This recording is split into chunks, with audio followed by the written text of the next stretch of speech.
ఇప్పటికే భారీ వర్షాలతో ప్రజలు అతలాకుతలమవుతుంటే మరొక 5 రోజులు భారీ వర్షాలు పడే అవకాశం ఉందంటూ వాతావరణ శాఖ హెచ్చరికలు జారీ చేసింది. బంగాళాఖాతంలో ఉపరితల ఆవర్తనం ఏర్పడిందని, ఉత్తర కోస్తా దక్షిణ ఒడిశా తీరాలకు సమీపంలో కేంద్రీకృతమై ఉందంటూ తెలిపింది.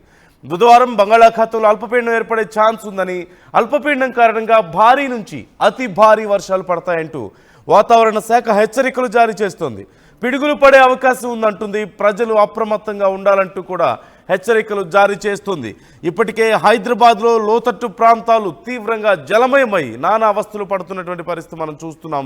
చాలా ప్రాంతాల్లో రోడ్లు మునిగిపోయాయి, రోడ్లు కొట్టుకుపోయాయి. అలాగే తీవ్రంగా ట్రాఫిక్ సమస్యతో ప్రజలు నానా అవస్థలు పడుతున్నారు. గత 3 రోజుల నుంచి కూడా ఎప్పుడు ఎక్కడ భారీ వర్షం పడుతుందో తెలియక ప్రజలు బయటికి వెళ్ళాలంటే భయపడుతున్నటువంటి పరిస్థితి. ఓవైపు అధికారులు కూడా తీవ్రంగా శ్రమిస్తున్నారు.